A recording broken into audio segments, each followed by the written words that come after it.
Petty Officer John Shaw Torrington, 1825. The 1st of January 1846. Was an explorer and Royal Navy stoker.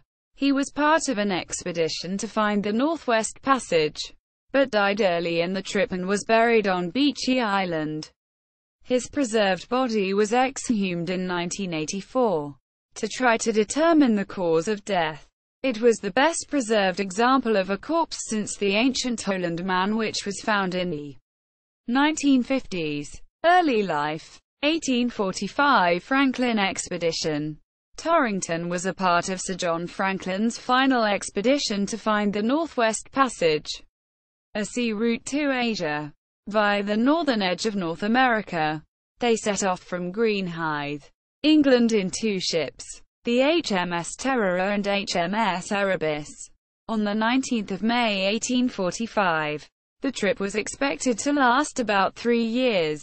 So the ships were packed with provisions which included more than 136,000 pounds of flour, 3,684 gallons of high-proof alcohol and 33,000 pounds of tinned meat, soup and vegetables. However, after late July no one heard from us or the crew again. Search expeditions.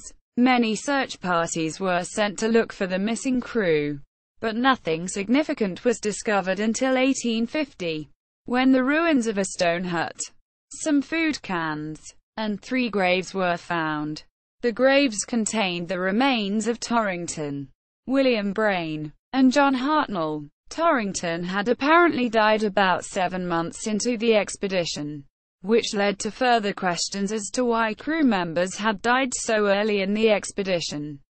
In 1976, the graves were rediscovered on Beechey Island, Nunavut, Canada, and the headboards, presumed to be the originals, were transferred to the Prince of Wales Northern Heritage Centre in Yellowknife.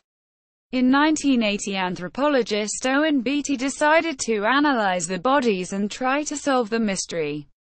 Death and autopsy. After ensuring that Torrington's descendants were aware of the plan, Beatty and his team began the work on the 17th of August 1984. Torrington's coffin was 1.5 meters, 4 feet 11 in, deep in the permafrost, which the team had to dig through. When the coffin was opened, they saw how well preserved the outer parts of Torrington's body were. Apparently not much different from the day he was buried.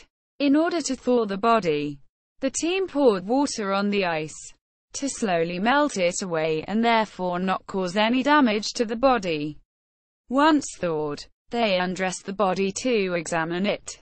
They found that Torrington had been very sick at the time of his death. He was so thin all his ribs were visible, and he only weighed about 38.5 kilograms, 85 pounds. After conducting a thorough autopsy and taking some tissue samples, the team left to analyze what they had discovered. Tissue samples revealed that Torrington's body had probably been stored on board ship while his grave was being dug. In almost all areas, significant cell autolysis had occurred, and cell definition was very poor. His brain was almost completely gone, leaving only a yellow granular liquid. The lungs showed scarring from earlier bouts with tuberculosis as well as signs of more recent pneumonia. After toxicology analysis showed heightened levels of lead in Torrington's hair and fingernails, the team concluded Torrington had died from pneumonia, after suffering from various lung problems, which were aggravated by the lead poisoning. Beatty believed that the canned food was the most likely source of the lead. More tests revealed a high amount of lead in all 3 bodies, and some feel that this was chief cause of the expedition's failure. Photographs of Torrington, in a remarkable state of outward preservation, were published widely, including in People magazine, which named him one of the world's most interesting personalities in 1984, and the widely reprinted photograph inspired James Taylor to write a song, The Frozen Man. and Iron Maiden to write Stranger in a Strange Land. British poet Sheena Pugh wrote an award-winning poem, Envying Owen Beatty, about the Torrington exhumation. Authors Margaret Atwood and Mordecai Richler were also inspired by the photograph and the account of the research provided by Beatty and John G. Geiger in their book, Frozen in Time: The Fate of the Franklin Expedition.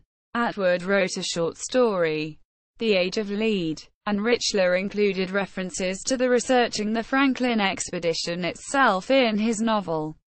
Solomon Gursky was here. Further reading: Beatty, Owen, John Geiger, Frozen in Time: The Fate of the Franklin Expedition.